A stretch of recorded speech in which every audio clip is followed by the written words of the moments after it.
Will breaking up help? Will I miss them? Will I realize what I've been missing? And it's such a fear brain tactic. That part of your brain that is trying to protect you, um, that just wants you to run away from this relationship because it's so scared of connection, it's so scared of messing up, of failing, of doing the wrong thing, that breaking up just seems like that's the answer to everything. And therefore, a lot of fearful avoidants feel like they want to try that just to see if that kind of solves things, if then they will miss their partner, and they will know for sure that this is the one. So I thought I would kind of tell you a little bit about what happened when I broke up with my boyfriend, then boyfriend, now husband. Um, and I want to start with why I did it, what I thought I would get out of it. So first, I think the main reason was I just wanted the doubts to stop. I had obsessive doubts 24/7, that were just relentless. And I was so exhausted, so tired. I couldn't sleep at night. And I just wanted to escape from that. And I hoped that when I would break up, those doubts would stop. It would be a huge relief. And I would see, oh, wait, it was the relationship. And now I'm good. And I just have to find the one. And then I'll be happy forever. That was one of the reasons. Another reason was that it was kind of like a test. I was so numb. I didn't feel anything I hadn't felt anything for so long that it was almost like, okay, just make me feel something and let me just do this big thing, breaking up with somebody and potentially hurting somebody, just so I can feel something.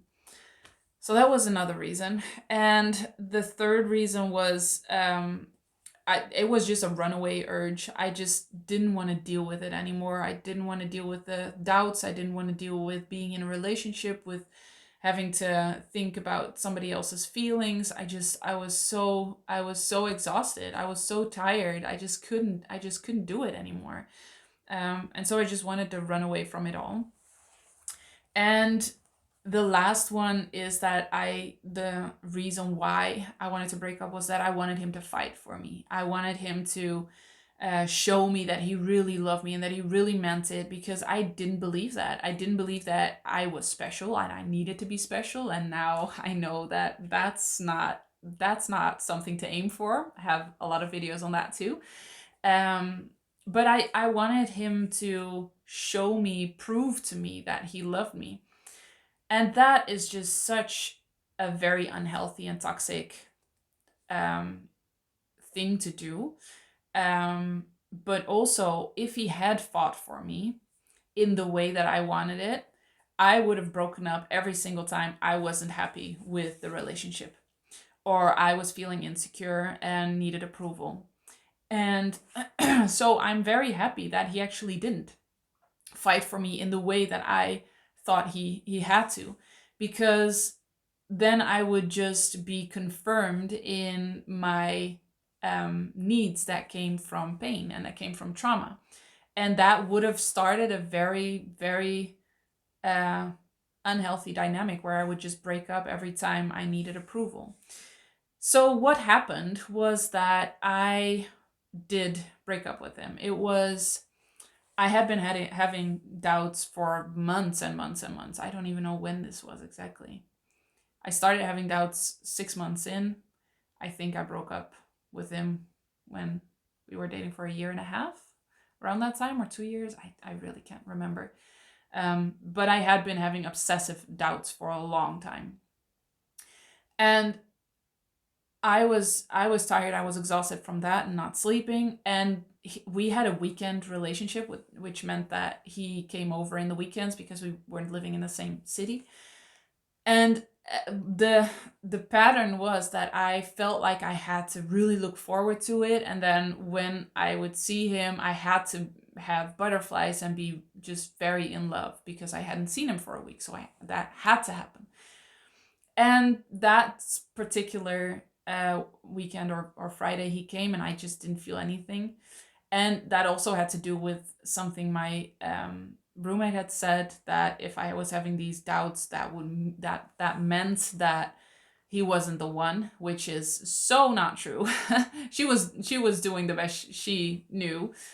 She really didn't mean harm. But yeah, that really triggered me, and so I had been having those thoughts for days.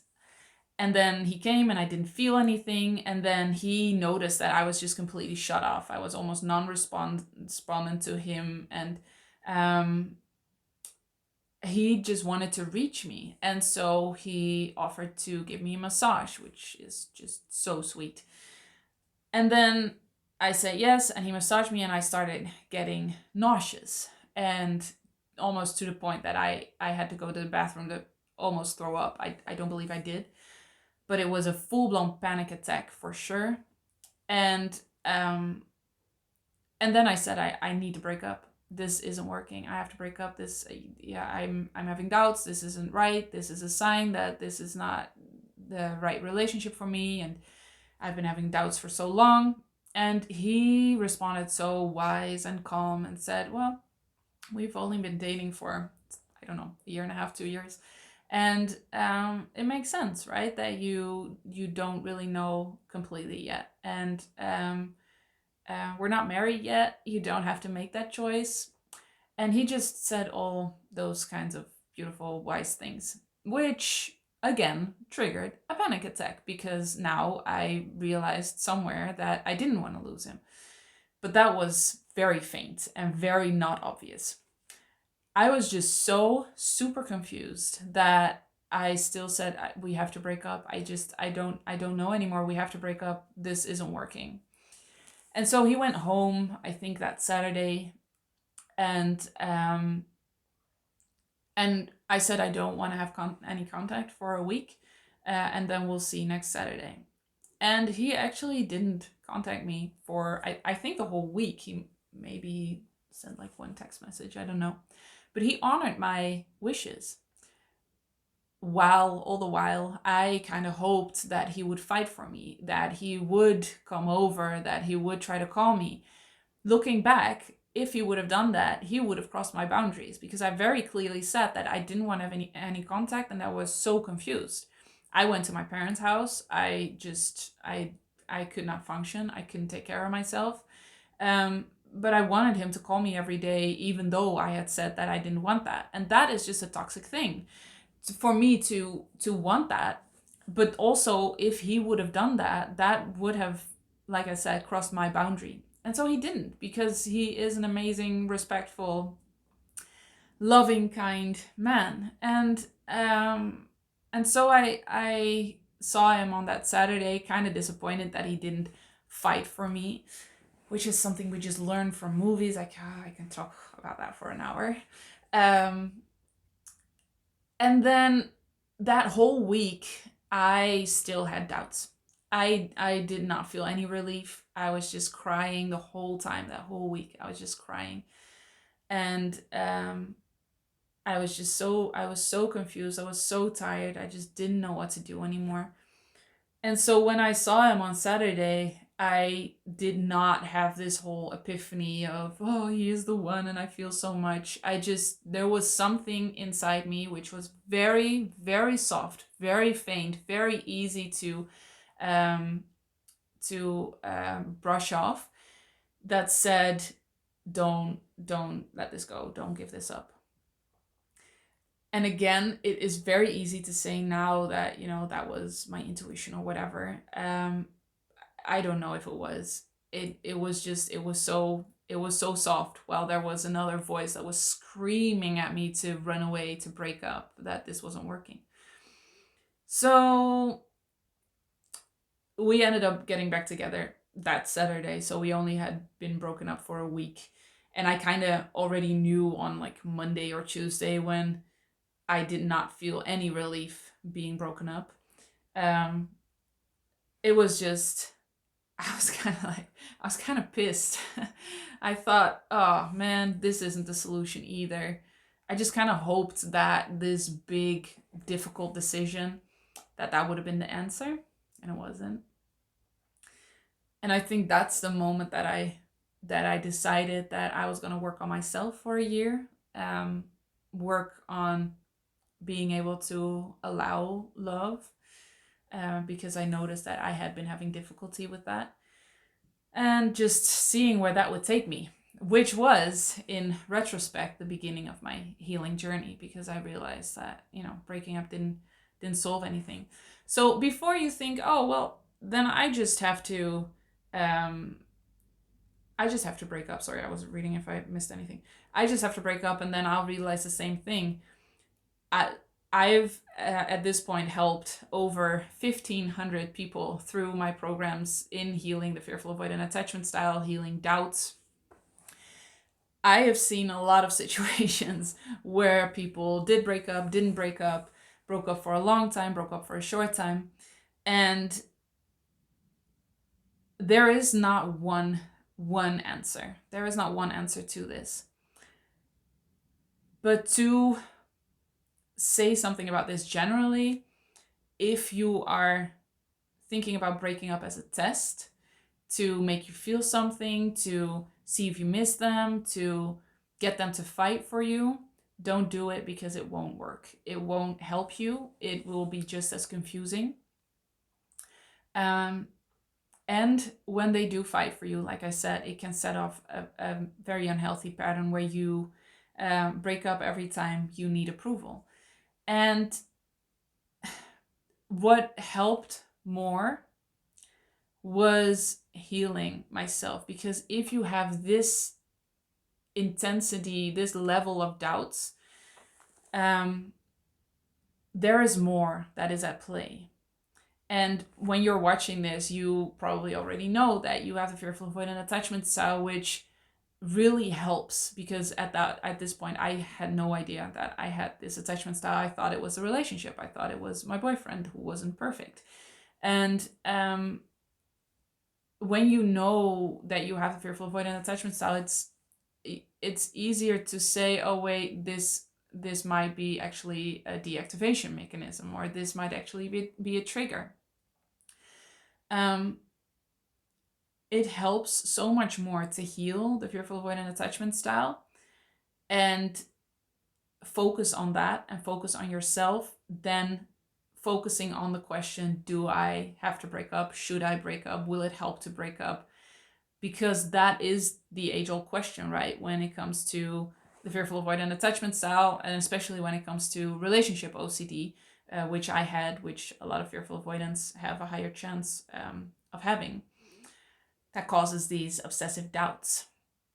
So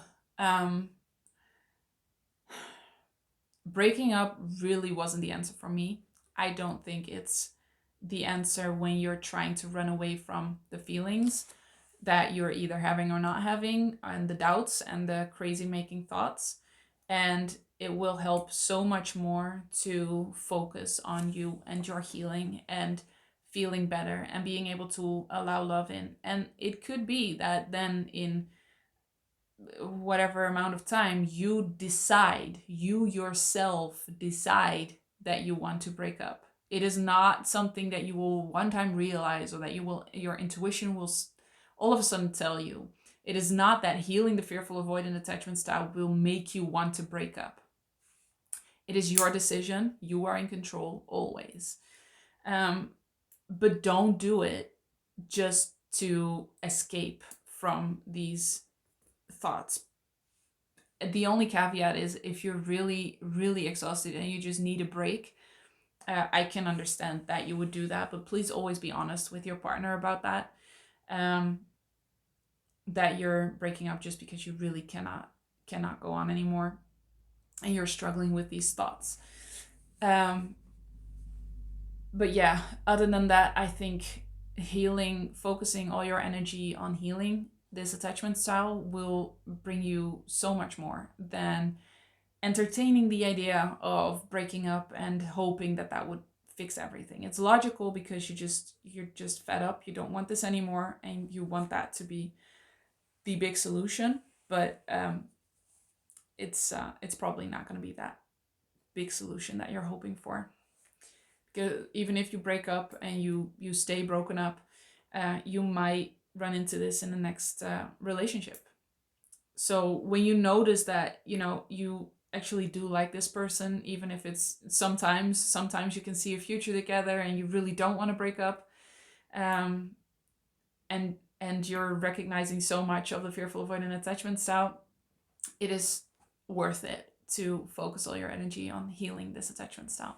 And if you do want to do that, please check the link in the description below for my program Healed and Happy, where I just take you step by step through healing the fearful avoidant attachment style. You will not be the first that just completely heals, and breaking up or thinking about breaking up will just not be an issue anymore. And you will be able to really allow this relationship in, to surrender to the relationship, surrender to love, and really enjoy the relationship instead of thinking about, should I break up, shouldn't I break up. That just takes so much time and energy and pain and hurt, and I wish so much more for you, so much more enjoyment, so much more freedom, so much more love, so much more peace, and that is all there for you.